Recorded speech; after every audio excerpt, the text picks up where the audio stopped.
Del भी पहले वाला डेल नहीं रहा, एचपी भी पहले वाली एचपी नहीं रही। बाकी अगर सस्ते गेमिंग लैपटॉप की अगर हम बात करें, अब कुछ लोग कहेंगे एएमडी में बताइए। दोस्तों ये वीडियो लैपटॉप बाइंग गाइड पर होने वाली है। हम लोग समझने वाले हैं कि लैपटॉप अगर बाय करना है आज के रेट में या फिर सेल के दौरान तो आपको किन किन बातों का ध्यान रखना जरूरी है, अन्यथा आपका पैसा वेस्ट हो सकता है। ये बहुत इंफॉर्मेटिव वीडियो होने वाली है। आज के रेट के हिसाब से, काम के हिसाब से कौन सा लैपटॉप आपके लिए सही रहने वाला है, उस पर हम लोग डिटेल्स में चर्चा करने वाले हैं। समझने के लिए वीडियो के साथ अंत तक बने रहें। वीडियो पसंद आती है तो प्लीज वीडियो को लाइक भी कर दिया करें, हमारा हौसला बढ़ता है और हम लोग एक से एक वीडियोस लेकर के आते रहते हैं। आइए दोस्तों आगे हम लोग बात करते हैं।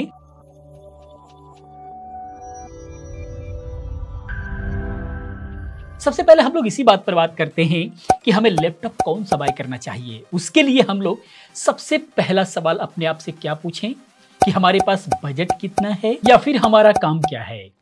तो इसके अंदर मैं ये कहना चाहूंगा कि सबसे पहला आपको ये डिसाइड करना जरूरी है कि आपका काम क्या है, आप उस लैपटॉप पर काम क्या करने वाले हैं।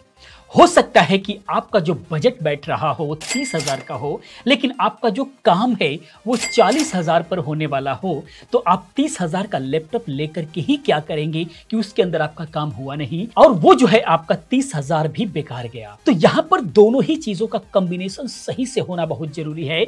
या फिर वहीं पर यह भी बात आती है कि जिनके पास पैसा है या फिर कुछ लोग ये समझते हैं कि महंगा लैपटॉप हमारे लिए बेहतर हो सकता है, उनका काम हो सकता है कि 30 से 35,000 वाले में चल जाने वाला हो, उनका काम बिल्कुल नॉर्मल हो, लेकिन वो चाहते हैं एक अच्छा लैपटॉप, तो वो खरीद लेंगे 1 लाख रुपए का लैपटॉप, लेकिन उसका जो कैपेसिटी है, उसका जो स्पेक्स है, उसका जो स्पेसिफिकेशंस है, उसकी जरूरत उनको थी ही नहीं, तो वहां पर पैसे की बर्बादी हुई। इसीलिए सबसे ज्यादा जरूरी है कि आपका काम क्या है।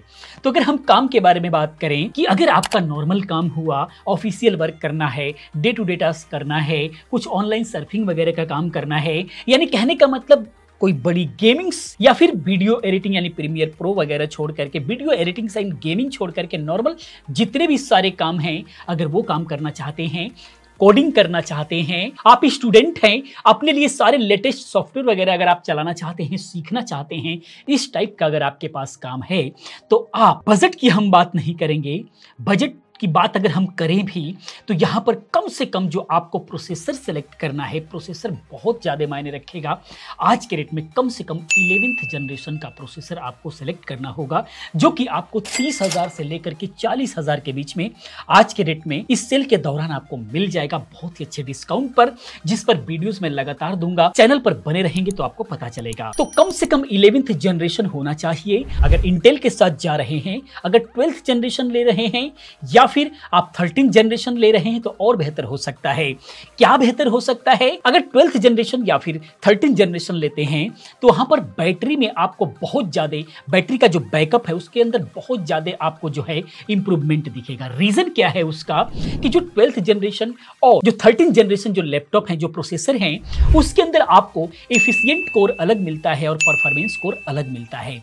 जब तक आप कोई नॉर्मल काम कर रहे हैं, अगर आपका काम थोड़ा सा मिला जुला करके है, कभी कभार आप थोड़े से हैवी भी काम कर लेते हैं, मान लीजिए कोई ग्राफिक डिजाइनिंग आप कर रहे हैं और उस वक्त कोई बड़ी फाइल पे काम कर रहे हैं तो थोड़ा सा हैवी टास्क हो जाएगा। कोई आप फोटोशॉप पे कोई एल्बम वगैरह डिजाइन कर रहे हैं तो वहां पर अगर कोई बड़ी फाइल हो गई तो वहां पर थोड़ा सा हैवी टास्क हो जाएगा। बाकी जो सारे के सारे काम है आपके नॉर्मल हैं, कभी कभार आप वीडियो एडिटिंग कर ले रहे हैं तो वो थोड़ा सा हैवी टास्क हो जाएगा। तो इस तरीके से मिला जुला करके अगर आपका काम है तो उसके अंदर अगर 12th जनरेशन या 13th जनरेशन का प्रोसेसर है तो जो नॉर्मल वर्क है उसके अंदर आपका जो है एफिशिएंट कोर काम करेगा, जिसके वजह से आपके बैटरी का बैकअप ज्यादा मिलेगा।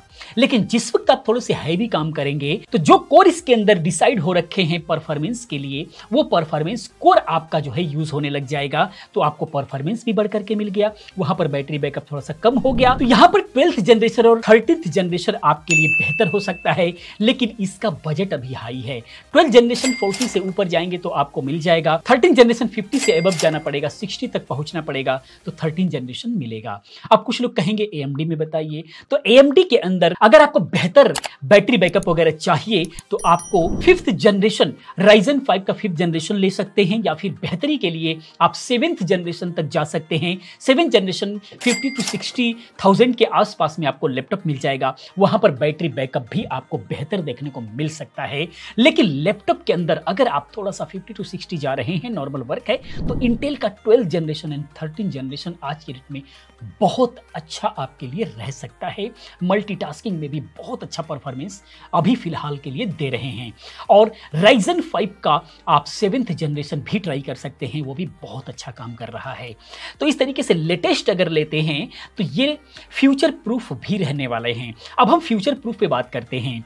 काफ़ी लोग ये सोचते हैं कि आज थोड़ा सा हम महंगा ले लेते हैं, आगे चल करके काम बढ़ सकता है, तो उस कंडीशन में ये यूज़ होगा। तो एक्चुअली आज के रेट में क्या हो रहा है कि टेक्नोलॉजी इतनी फास्ट आगे जा रही है। अगर आज मान लीजिए आप कोई नॉर्मल ऑफिशियल वर्क कर रहे हैं, आपको लगता है कि आज के 1 साल बाद या 2 साल बाद हम काम को बढ़ा सकते हैं, तो उस वर्क को ध्यान में रखते हुए आज के रेट में अगर आप बाय करते हैं कि हम 2 साल बाद इस पीसी को या फिर इस लैपटॉप को हम इस तरीके से यूज करेंगे, तो आज के रेट में जो भी लैपटॉप बाय करेंगे 2 साल वो आते आते आज के रेट पे जो भी कॉन्फ़िगरेशन बाय किए हैं वो 2 साल आते आते आउटडेटेड हो जाएगा।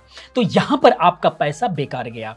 इसीलिए अगर आपका कोई फ्यूचर में प्लान चल रहा है तो 2-4 महीने 6 महीने के बाद अगर कोई प्लान चल रहा है कि आप कोई बड़ा वर्क कर रहे हैं तो आप इन्वेस्ट कर सकते हैं, तो आपके लिए सही होगा। लेकिन साल 2 साल को सोच करके अगर आप आज इन्वेस्ट करते हैं तो ये आपका इन्वेस्ट बेकार जाएगा, क्योंकि वो साल 2 साल आते आते जो है वो टेक्नोलॉजी आउट ऑफ डेटेड हो चुकी रहेंगी। तो ये आपको ध्यान रखना है। अगली चीज है बैटरी बैकअप। लोग काफी पूछते हैं, तो बैटरी बैकअप जैसा कि मैंने बताया प्रोसेसर पर डिपेंड करता है। 12th एंड 13th जनरेशन आप बाय कर लीजिए, बैटरी बैकअप बहुत अच्छा मिलेगा। 11th जनरेशन के अंदर कोर थोड़े से डिवाइडेशन नहीं है अभी, तो बेहतर बजट में अगर लेना है तो 11th जनरेशन से नीचे तो आपको आना ही नहीं है। अगर लैपटॉप नया बाय कर रहे हैं तो कम से कम 11th जनरेशन आप बाय कीजिए, वो परफॉर्मेंस बहुत अच्छा दे पाता है। उसके बाद है गेमिंग लैपटॉप की अगर हम बात करें तो आज के रेट में 16-15 पिछले 2-3 साल से बहुत धड़ल्ले से बिक रहे हैं, लेकिन अब जो है वो आउटडेटेड हो रहा है। ये जो ग्राफिक कार्ड है आज के रेट में लेना इसको सही नहीं है, आप इससे ऊपर बढ़ जाइए। आप 3050 ले सकते हैं ग्राफिक कार्ड के साथ में, या फिर 20 सीरीज के ग्राफिक कार्ड के साथ आप ले सकते हैं। ये सब लैपटॉप अब जो है इनका फ्यूचर है, क्योंकि जो लैपटॉप वर्जन का जो ग्राफिक कार्ड 1650 है उसका परफॉर्मेंस अब उतना अच्छा नहीं रहा, समय को ध्यान में रखते हुए। बाकी अगर सस्ते गेमिंग लैपटॉप की अगर हम बात करें या फिर गेमिंग पीसी की अगर हम बात करें, जैसे कि काफी लोग सस्ते गेमिंग पीसी बिल्ड कराते हैं, उसके अंदर ग्राफिक कार्ड मान लीजिए GT 730 लगवा लेते हैं, 1030 लगा लेते हैं, या फिर RX 550 लगा लेते हैं और पीसी बिल्ड कर लेते हैं। सस्ता पीसी बिल्ड हो जाता है जिनका बजट कम है। तो लोग ये सोचते हैं परफॉर्मेंस को अगर हम ध्यान देते हैं तो उसको हम बिल्ड करा लेंगे, लैपटॉप लेंगे तो परफॉर्मेंस नहीं देगा। तो यहां पर हम आपको बताना चाहेंगे कि अगर आपका बजट कम है, लैपटॉप ही चाहिए, तो आप ग्राफिक कार्ड को ध्यान ना दें। सस्ते वाले जो भी ग्राफिक कार्ड हैं, GTX 1030 हो गया या फिर RX 550 हो गया, GT 730 हो गया, ये ग्राफिक कार्ड के बारे में अगर आप सोच रहे हैं तो आप 11th जनरेशन या फिर 12th जनरेशन का अगर प्रोसेसर के साथ में अगर आप लैपटॉप बाय कर लेते हैं तो उसके अंदर जो iGPU है, उसका जो iGPU है वो इतना पावरफुल है कि इन सारे ग्राफिक कार्ड को फेल करता है। इसीलिए अगर आपको थोड़ा मोड़ा वीडियो एडिटिंग भी करना है तो रेंडरिंग वगैरह में जो 12th जनरेशन का प्रोसेसर है उसका iGPU बहुत पावरफुल है, इन सारे ग्राफिक कार्ड को बीट करने वाला है। 13th जनरेशन ले लीजिए, Ryzen 5 का 7th जनरेशन ले लीजिए, तो वहां पर जाकर के इन सारे ग्राफिक कार्ड की आपको जरूरत ही नहीं है, इन सबको बीट करने वाला आपका पीसी रेडी हो जा रहा है। तो ये चीज भी आपको ध्यान रखना होगा। लेकिन गेमिंग लैपटॉप चाहिए तो RX 1650 को आप छोड़ दीजिए, इससे ऊपर वाला कोई भी बाय कीजिए, उस पर भी वीडियो आएगी। उसके बाद है स्टोरेज। हार्ड ड्राइव वाला तो हमें लेना ही नहीं है, पिछले कुछ सालों से सभी लोग जान रहे हैं। SSD के अंदर कोशिश करें कि Gen 4 की अगर मिल जाती है SSD तो ज़्यादा बेहतर होगा, उसका परफॉर्मेंस बहुत ही बेहतर मिलेगा। बाकी लैपटॉप में अगर बजट लैपटॉप लेना चाहते हैं तो DDR4 ही लेना पड़ेगा। 8 GB कम से कम बहुत ही ज़्यादा ज़रूरी है। Windows 10 Windows 11 के साथ में, खास करके Windows 11 की अगर हम बात करें तो कम से कम 8 GB तो आपको लेना ही है, क्योंकि जो Windows 11 है ये 4 GB तो खुद ही यूज़ कर लेता है। उसके बाद बचता है 4 GB जो आपको यूज़ करना है। अगर कोई हैवी फाइल अगर आप ओपन करते हैं तो 8 GB वहां पर कम पड़ने लगता है। तो थोड़ा सा हैवी टास्क अगर आपको करना है तो कम से कम 16 GB आपके लिए बहुत ही बेहतर होगा, जिस पर आप बेहतर ढंग से काम कर पाएंगे। तो ये अपने काम को ध्यान में रखते हुए कोशिश करें कि 16 GB लें तो आपके लिए बेहतर हो सकता है। बाकी लेटेस्ट जितने भी लैपटॉप आ रहे हैं 13 जनरेशन या फिर 7 जनरेशन राइजन का, उन सब के अंदर DDR5 मिल जाए तो और भी बेहतर परफॉर्मेंस आपको देखने को मिल जाएगा। तो इस तरीके से आपको सिलेक्ट करना है। उसके बाद है पोर्ट का सिलेक्शन, बहुत ज्यादा जरूरी है। कम से कम उसके अंदर एक HDMI तो हो ही, ये बहुत ज्यादा जरूरी है। उसके अलावा टाइप सी बहुत ज्यादा जरूरी है। लेकिन टाइप सी के अंदर, USB टाइप सी के अंदर अगर डिस्प्ले आउट हो तो और भी बेहतर हो सकता है। फ्यूचर में अगर आप ट्रेडिंग करना चाहते हैं तो डिस्प्ले ज्यादा से ज्यादा आप लगा सकें। HDMI अगर है तो एक डिस्प्ले आपकी लग गई, दूसरी डिस्प्ले लगाना चाहते हैं उसके लिए आपको USB टाइप सी के अंदर डिस्प्ले आउट होना चाहिए, या फिर USB टाइप सी का जो मॉडल है वो थंडरबोल्ट है। थंडरबोल्ट है तो आप जाकर के डॉकिंग स्टेशन लगा करके कई सारे डिस्प्ले को भी आप जो है लगा सकते हैं, वहां पर आपको फैसिलिटीज मिल जाती है। लेकिन आज के डेट में कम से कम एक जो है HDMI होना चाहिए और एक जो है डिस्प्ले आउट वाला USB टाइप सी होना चाहिए, या फिर थंडरबोल्ट हो, तब तो बहुत ही अच्छा है, आपके लिए बहुत अच्छा जो है सिलेक्शन हो सकता है। उसके बाद डिस्प्ले की बात करें तो कम से कम फुल HD आज के रेट में किसी भी हालात में होना चाहिए। जैसे HP का ये 15S है मेरे पास, ये HD डिस्प्ले है जिसका डिस्प्ले हम बिल्कुल भी यूज नहीं करते हैं, बहुत ही बेकार डिस्प्ले है। लेकिन अब जो नए मॉडल आ गए हैं उसके अंदर फुल HD डिस्प्ले आ गया है, अब इसको लिया जा सकता है। लेकिन HD में आप बिल्कुल भी ना लें, आपको क्वालिटी से सेटिस्फेक्शन नहीं मिलेगा। फुल HD कम से कम होना चाहिए। बाकी कलर एक्यूरेसी का जिनको काम है या फिर मूवीज वगैरह देखने के काम है जिसके अंदर कलर प्रोडक्शन बहुत अच्छा होना चाहिए, तो उसके लिए आप OLED वाले लैपटॉप बाय करें। आसूस ने कई सारे मॉडल निकाले हुए हैं, उसका कलर प्रोडक्शन बहुत ही बेहतरीन होता है।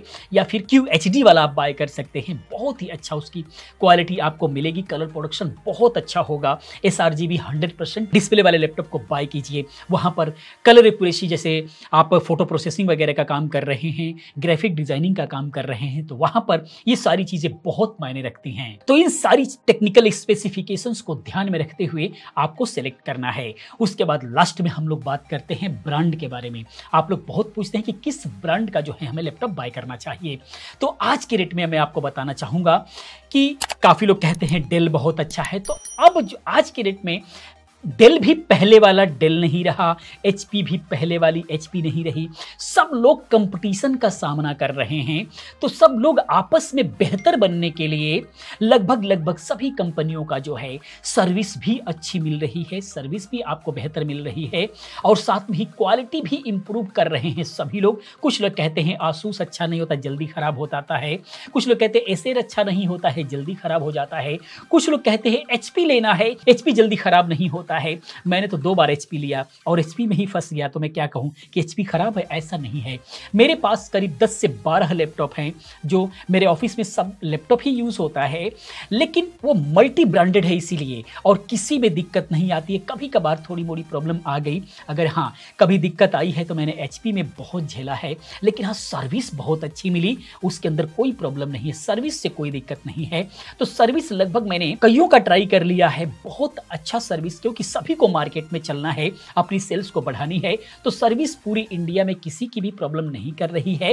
हाँ थोड़ा मोड़ा plus minus state wise district wise अंतर होता है, क्योंकि वहां पर जिसके पास इसका सर्विस है वो कैसा परफॉर्मेंस दे रहा है उसके ऊपर डिपेंड करेगा। बाकी ब्रांड सभी अच्छे हैं, आपके जरूरत के हिसाब से आपका कॉन्फ़िगरेशन जिस ब्रांड में मिल जाए उसी को उठा लीजिए। आज के रेट में हमें लैपटॉप बाय करते समय ब्रांड को कभी ध्यान नहीं देते हैं, हमारे बजट में हमारा कॉन्फ़िगरेशन जिस ब्रांड में मिल जाता है उसी ब्रांड को उठा लेते हैं और वो बहुत अच्छे चलते हैं।